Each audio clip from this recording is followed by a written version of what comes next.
Assemblée nationale est-ce que yaa ngi mesurer sas wi yu nga xamante ni aujourd'hui sénégalais yi bàyyi nañu ñëpp parrainal la yow pour Assemblée nationale. gis nga Mohamed yàlla xam na ne bu ma demoon ba 31 juillet.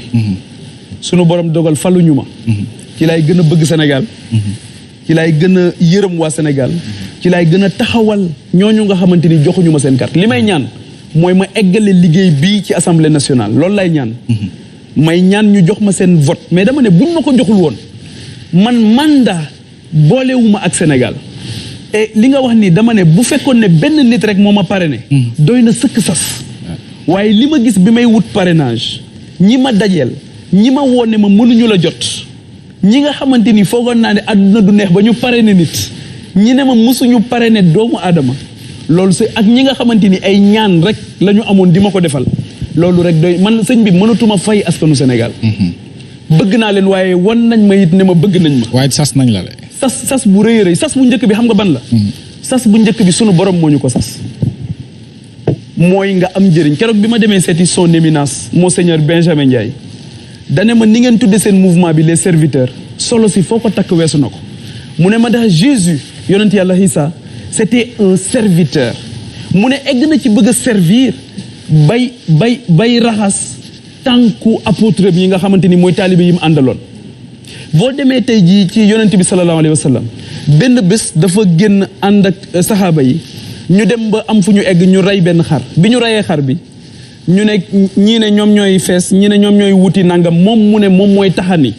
gars yi ne ko déedéet yaa rasulullah yow dara doo ko def demal nga toog mu ne sunu borom sip na koo xamante ni bu àndeek ay nit lépp dañ ko koy defal mais ñun Sénégal moo ñu defal lépp Sénégal moo ñu jàngal Sénégal moo ñu yar Sénégal moo ñu taxawu Sénégal moo ñu defal lépp sunuy maam ak sunu lépp sunuy maamaat fii lañ leen suul te jàpp nañ ne ñoom li ñu defal Sénégal ñun defaguñ ko la République nag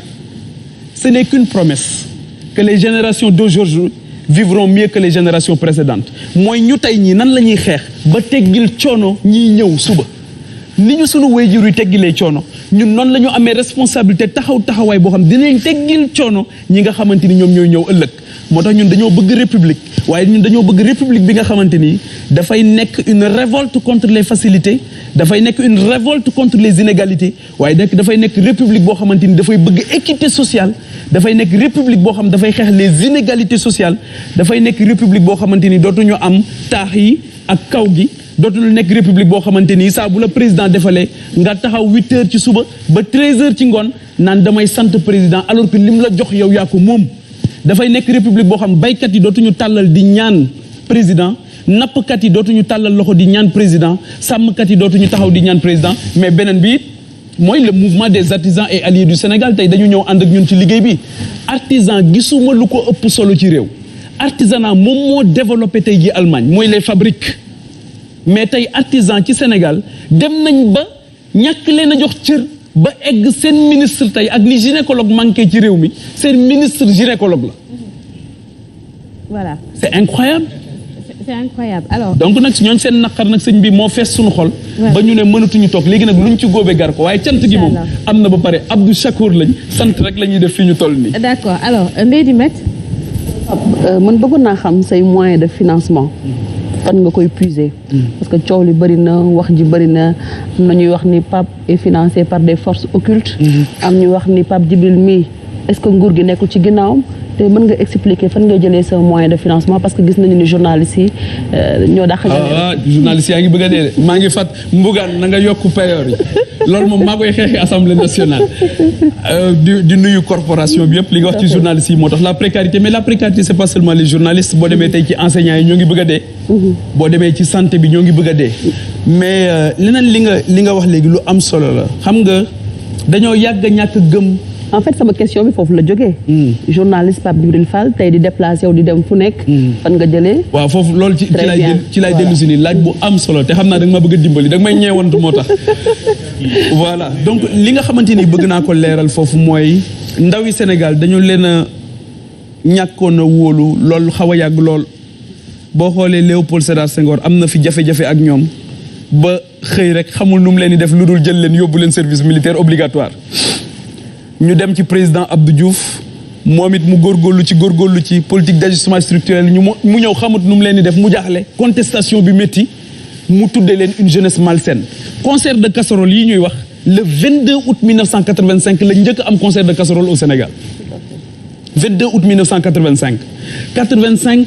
88 ñoo am année blanche 89 ñoo am année invalidée ba gis nga ni maître Seydi wàcce liggéey Sénégal ñu au lieu que ñu nekk ci jël en charge les préoccupations et les aspirations des Sénégalais ñu nekk ci xeexu politique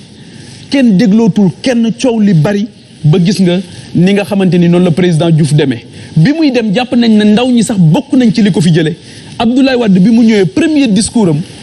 dafa wax ne ci discours d'investiture am dafa wax ne la disponibilité de ma jeunesse moom moo ëpp solo milliards yu ma étranger mën a jox mooy ndaw ñu taxaw ànd ak pas-pas ànd ak taxawaay moo ëpp solo ay milliards xam nga li njëkk a am solo ci combat mooy itte mooy pas-pas mooy volonté exprimée volonté Serigne Cheikh dafay wax ne volonté itte xawma soxla doomu aadama boo xamante ni itte xaj na ci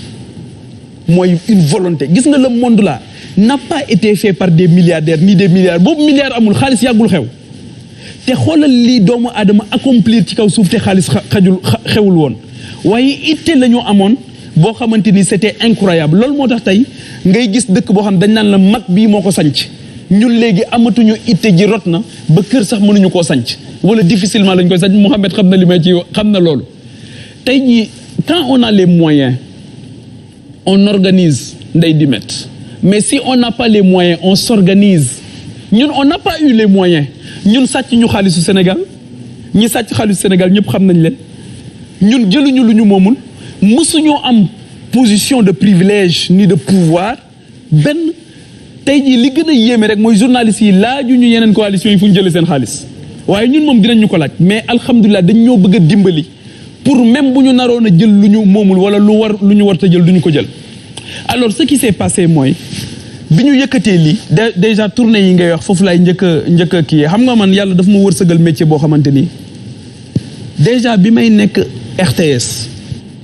en juillet 2013 ci la ma yàlla dimbali ñi ma chefé woon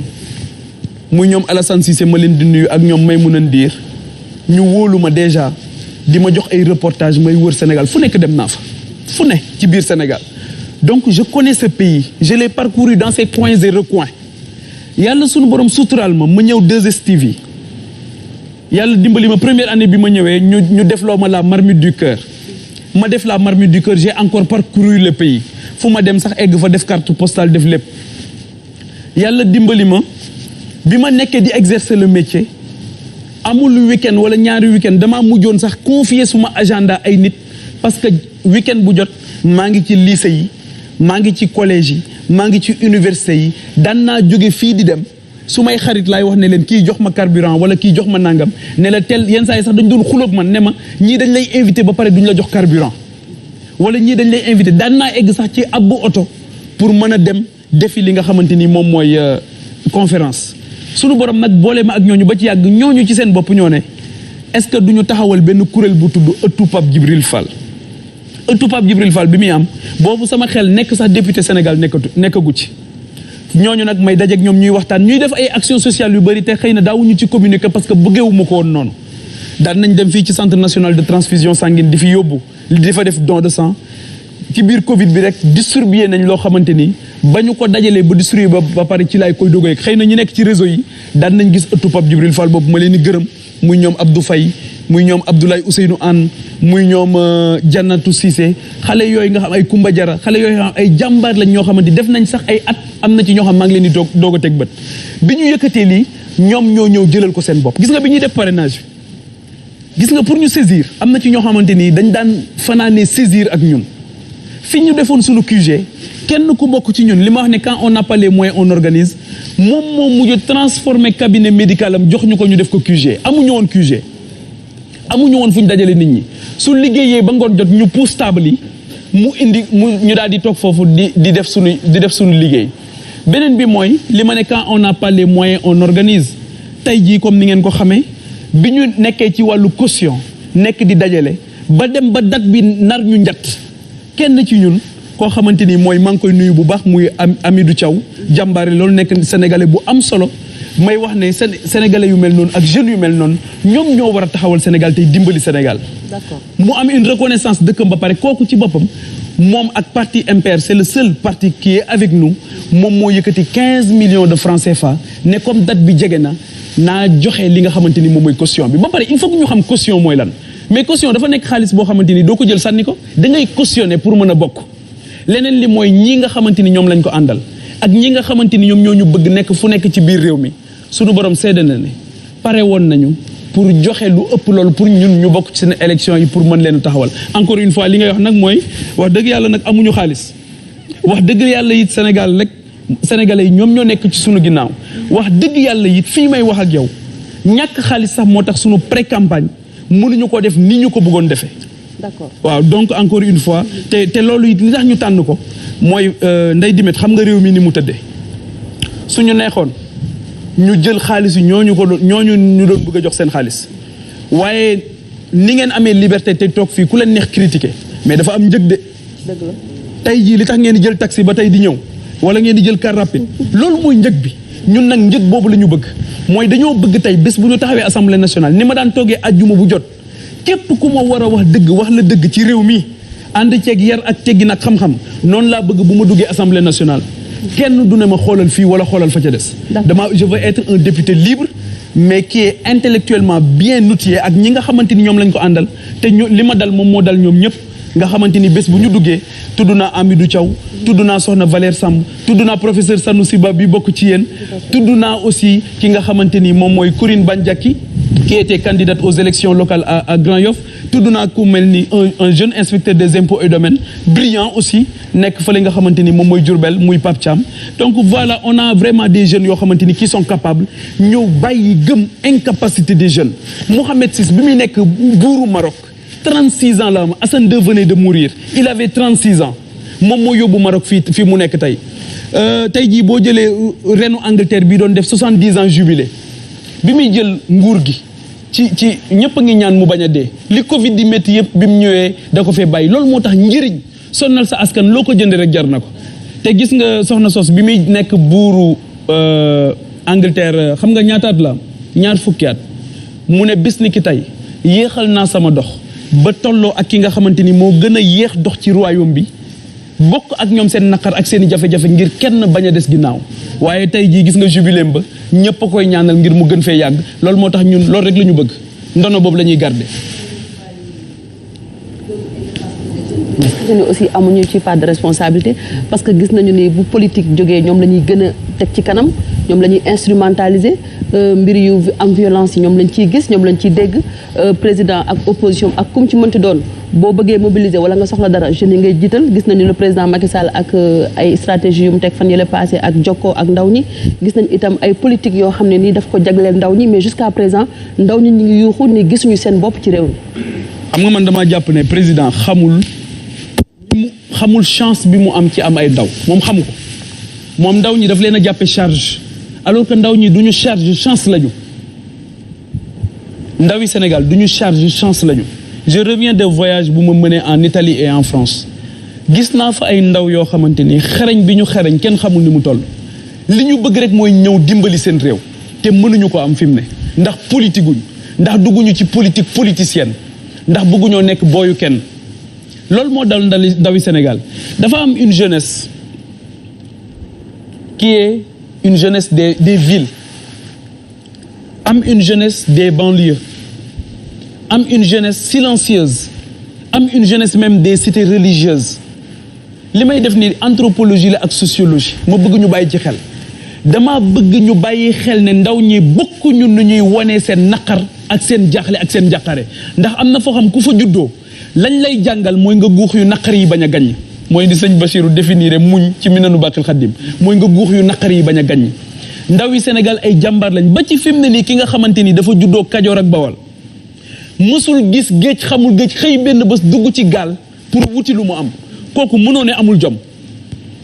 ki nga xoolal tey jii boo jëlee sa oto nga jaar fii ci ñii jaay ndaamaraas ñii jaay ay écouteur ñii su ma gisee ku naan ndaw yi Sénégal bugguñu liggéey wala amuñu jom daf may jaaxal ndaw yu am jom la ñu ba ci ñooñu di joxe seen bakkan pour politique mais ci yaakaar rek lañ ko teg tey yaakaar boobu mooy diine bi ñuy dund moo tax ngëm am fig yu daf doon wax ne sans espoir nous ne sommes que bois mort loolu moo tax ñun suñu taxawaay tey yaakaar moo tax bu dul woon yaakaar sax ñàkk gën a métti yaakaar moom mooy moo tax gis nga ñoom président Macky Sall bi ñuy ñëw dañ ne dañoo bëgg a dundalaat dañoo bennoo pour lan bennoo bokk yaakaar dafa mel ni ñoom dañoo bennoo nag ci d'accord ci njàqare ndaw ñi dañoo bennoo ci d'accord ci njàqare ndaw ñi loolu moo tax ma jàpp ne une jeunesse boo ko amee c'est une chance c'est pas une charge c'est une opportunité c'est pas une menace fii nag da ngay xool ndaw ñi xoolee leen comme une charge alors que ndaw ñi duñu charge chance lañu pour ñun suñu objectif de développement mais kan mooy sàmm bu ndaw amut kan mooy napp bu ndaw amul kan mooy bay bu ndaw amul kan mooy def artisanat bu ndaw amul kan mooy taxawu mag ñi bu ndaw amul loolu moo tax ñun tey jii suñu taxawaay yépp mooy dundalaat yaakaaru ndaw ñi dalal xelu mag ñi ne leen tool bi du booy waaye nag dañ leen di wax dëgg li ko ne te Père Mbaye Ngoné xam na ko mooy tooba saxal mbaama sulli loolu it dañ koo war a gëmloo ndaw ñi ne leen mbir yi dafa am fu mu war a tegu am fu mu war a tegu am fu mu war a tegu li ñu gëm nag mooy day tegu ci xam-xam day tegu ci yar day tegu ci itte waaye nag gis nga fan yee bi nga gisee ma yuuxu xam nga li taxoon ma yuuxu mooy bëggatuma ku jëfandikoo ndaw ñi ak foo mën a bokk rek damaa bëgg ku jëriñoo ndaw ñi bañ leen koo xamante day jëriñ ndaw ñi bañ leen a jëriñoo loolu moo tax le président ne on ne va plus accepter de mettre le pays en faute. D'accord alors là mais loolu moom daf ci am responsabilité ñu dem ci Mamito. ma ne loolu moom daf ci am responsabilité voilà Ndeye Di Met. politique bari na dégg nañ ko bu baax mais wax nga autorité de la démocratie bëgg ngeen ko proposer mais tey est-ce que gisoo leen ni le problème est beaucoup plus profond parce que ci assemblée bi ñu bëgg a dem ñëpp xam nañ ni y a rien de nouveau sous le soleil parce que mode de désignation député yi changé wul benn yoon on a un régime présidentiel fort nga xam ni décision yu mag yëpp daanaka mi ngi concentré wu si loxo président. waaw loolu moo tax ñun dañoo jàpp ne ñi yor nguur gi dañoo wane un désir d'éternité dañoo mel ni nguur gi waruñu ko joxe ñun on veut redonner le pouvoir au peuple. mais comment. loolu moo tax ñu bëgg opposition dem xeex sur le terrain maanaam dem wax ak sénégalais yi waxtaan ak sénégalais yi ñu jox ñu carte yi ñu ñëw au parlement ñu am une majorité su fekkee ne tey jii rendre nañ minoritaire les autorités actuelles le gouvernement du Sénégal mais su boobaa assemblée nationale dootul nekk chambre d'enregistrement. mais si naka parce que décision yi forte yëpp ñu ngi jóge ci kaw. mais déedéet mais tey jii xam nga tey loolu moo tax askan wi war a sanctionner. képp koo xamante ni dañ la tànnal député fan yii ñi nga xamante ni dañ leen a tànn ñu bokk ci suma liste dama leen di wax ne leen fu ma ci mën di dem dama naan leen bu leen campagne sama tur fexe leen ba nekk une réalité ci seen gox ba seen waa gox naw leen fonk leen voté ngir yéen man nag mën naa ñëw jàpp ci waaye nañu voté ngir yéen ndax loolu su amul xam nga lan la hold up électoral la te loolu mooy xew ci coalition yi mooy dañ lay tànnal koo xamante ni waa gox ba xamuñu ko kenn mësul gis njëriñam te l'aboutissement d'un engagement politique c'est un engagement politique c'est l'aboutissement d'un engagement communautaire mooy sa waa gox dañ lay gis nangul la nga yàgg leen a taxawal yàgg leen a bëgg yàgg leen a wan cofeel saa bu ñu soxla waan gis la su boobaa boo ne leen jox leen ma une légitimité constitutionnelle dinañ la ko jox waaye mënuñu la jël rek parce que tu as défendu leur chef parce que les beaux yeux du président Macky Sall ñu tabb la Caajaay tey ñu xëy rek waa Caajaay war la def député pour lan. c'est clair te mosu waa Caajaay mosuñu la gis mosoo leen a amal njëriñ. mais loolu mënatul nekk donc il faut que l'opposition ay travailler sur le terrain pour ñu am une majorité au soir du 31 juillet boo xam dinañu tax bu ñu demee assemblée nationale ñu ne gouvernement bi jaaral fii waroo jaar fii ñu nekk une force de proposition de loi mën a am aussi toute la légitimité nécessaire et la force politique nécessaire pour contrôler l'action de l'exécutif. Alors il nous reste quelques petites minutes ñu génn un peu ci élection yeeg yooyu ñëw avec une dernière question pour Mamito.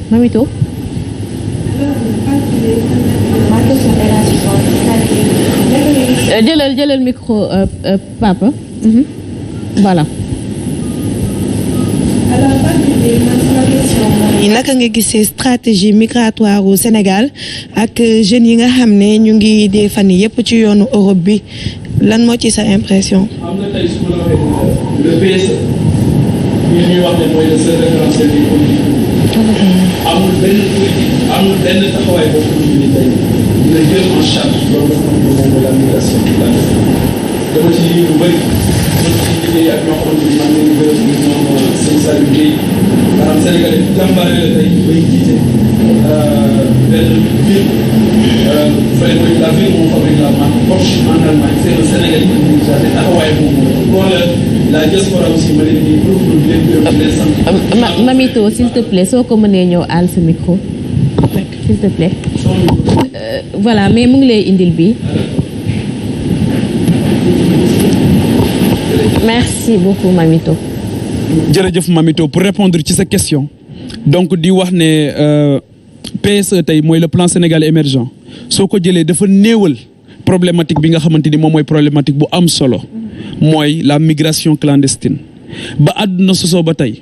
nit ñaa ngi tukki di dem dëkk ak dëkk di dem pour wuti xam-xam di dem sax pour wuti alal di dem pour wuti leneen ak leneen donc migration lu am solo la waaye clandestine bi moo bon te tey jii ñoo ngi wane bii nekk ci géej gi bokk naa ci benn rencontre boo xamante ni waaye Union africaine ñoom ñoo ko sababoon ci Nouakchott keroog ba ma fa ñëwee defuñu lu dul def décompte macabre keroog la am ku témoigner xam nga lu mu témoigner nee nañ migration bi nekk ci géej gi la ñuy gis waaye bi nekk ci désert bi moo gën a bon. ñu nettali ñaar ñoo xamante ni kenn ki mooy témoigner mu ne ànd na ak moroomam ñu nekk ci biir désert bi di dox ba ci yàgg li ñuy lekk yëpp daal di jeex kenn ki dafa mujj ne ko tuural ndox ne ko sawal pour ma naan ko kooku saw mu naan ko naan ay saw pour bañ a dee ñu demaat ba ci biir nee na mu daal di ne ko sawal mu ne ko deseetuma ndox bu ma saw pour nga naan ko kooku dafa mujj dee keneen ki continuer di dox kooku moo doon def témoignage boobu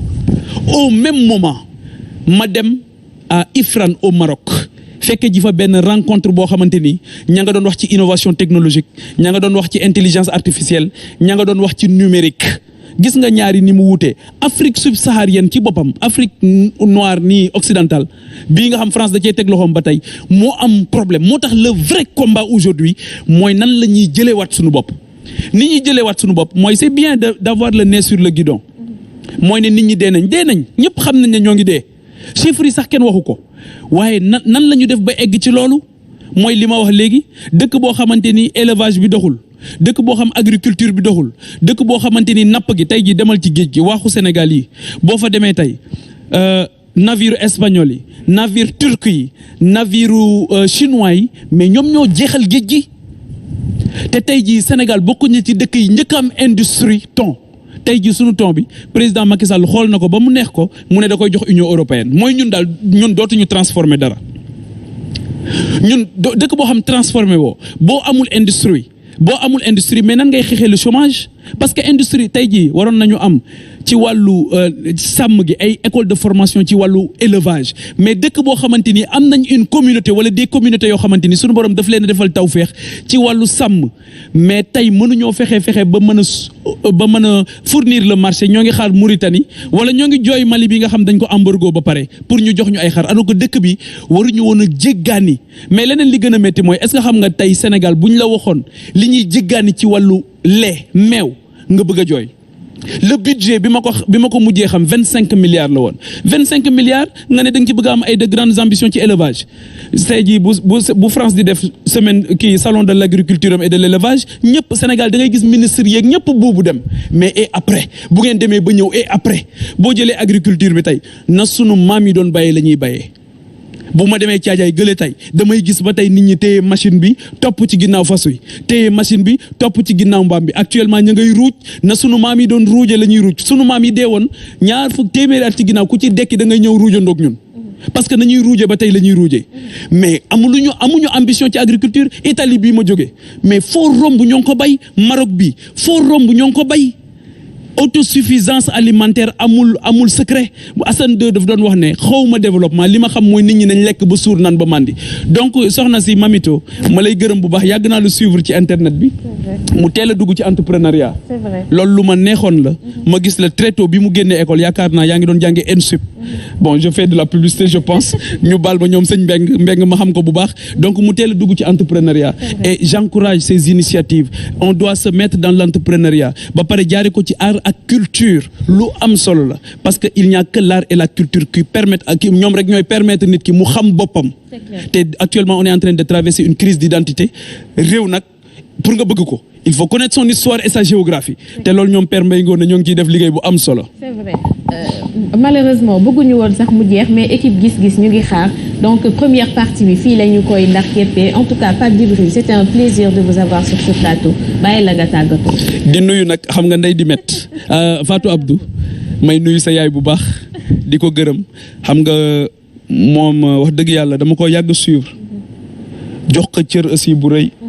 comme yéen ñëpp ci seen pondération ak élégance bi ngeen di dalalee invité yi loolu moo tax bi ñuy jokkoo tey dafa fekk may waaj a dem caajaay waaye dama ne ko par respect ci moom ak taxawaayam dinaa ñëw ci plateau bi daanaka wuute naa ci sax ak ñuy gérer sama kii parce que dañ ne woon ma fi mu ne nii déjà gis nga dama jóge voyage daanaka dama xaw a tawat waaye Sénégal toolu xare la te ñun ay soldats lañ soldat nag fépp foo xamante ni woo nañ ko fa dafa war a dem moo tax sunu cofeel ci yéen ak sunu cofeel ci Sénégal moo tax ñu ne il faut que ñu ñëw waxtaan ak sénégalais yi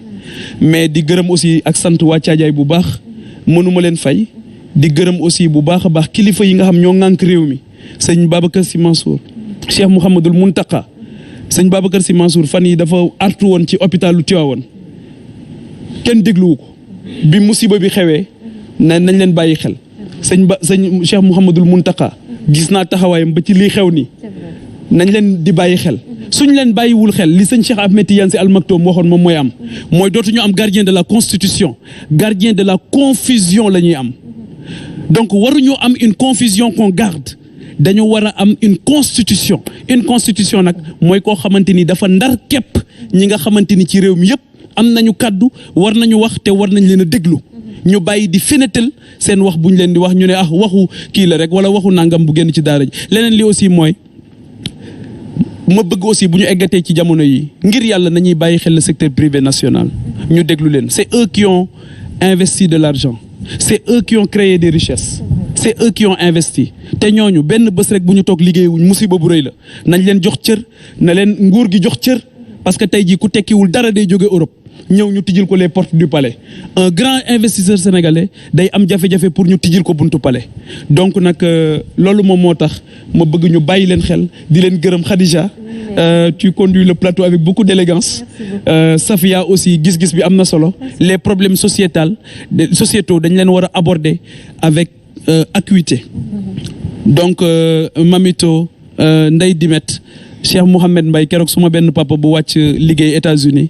moom moo jógee keroog ci centenaire Seydi Hadji Malick bi dem taxawu ko def liggéey bu rëy ci foofu te loolu ngay def ngir jëmi suñu borom yàlla leen ko Mouhamed c'est avec beaucoup de plaisir que je te retrouve sur le plateau donc di gërëm bu baax mouvement les serviteurs MPR ay góor lañu ñu baax lañu ànd dafa métti waaye on arrive toujours à transcender nos divergences rechercher le maximum de convergence te jàpp naa ne li ñu boole moo ëpp li nga xamante ni moom moo ñuy tàqalee moo tax jamono bu nekk rek nañuy yëkkatiku di rafetal suñu diggante di ñaanal ñi nga xamante ni ñoom ñoo dem màkk suñu borom indi leen ci jàmm lañ fa ñaan suñu borom def ko di wax ne nag fukki fan yi luñ ci ñaan yàlla nañu ko defal fukki fanu njéggal la fukki fanu yiw la waaye fukki fan la yoo xamante ni boo gisee nañuy taraxlaayoo màkk soo fa demee sa yaram day daw xàmme woo juge bi xàmme woo colonel bi xàmme woo président xàmme woo kii mooy kan loolu xam nga lan la ñuy fàttali mooy yow yaay ñëpp ñooy yow ngir yàlla nañu wormaalante nañu joxante cër nañu bëggante nañu bàyyi yàqante bi ak rayante bi xam ne Sénégal ñun ñoo ko bokk te yàlla xam na ne nous avons le plus beau pays au monde c'est une promesse de paix de stabilité réew mu am solo la waaw réew mu am solo la toog ñi ko liggéey ba agsi fii nag dañuy wax ne réew moo dem fekk dëkk bu tudd jàmm gën ak xaar yàlla sëñ Cheikh nee na kenn mënu leen a teree naan ataaya ak lekk seen ceebu jën donc nañu dem ci élection yu am solo l'opposition nañu gën a takku dem wax ak sénégalais yi yàlla xam na ne mën nañoo rendre minoritaire le gouvernement du président Macky Sall egg assemblée nationale wane taxawaay boo xamante ni dootuñu nekk député X ou Y dañuy nekk des députés du peuple sénégalais ngir yàlla rendons le peuple nañu delloo le pouvoir au peuple ñun loolu moom mooy suñu taxawaay di ñaan suñu borom mu defal ñu sutura defal ñu bég naa sama xol sedd na yàlla na leen yàlla dimbali bu baax waaye dinaa jéemal mais dama gis ci Facebook bi xale yëpp di ko apprécier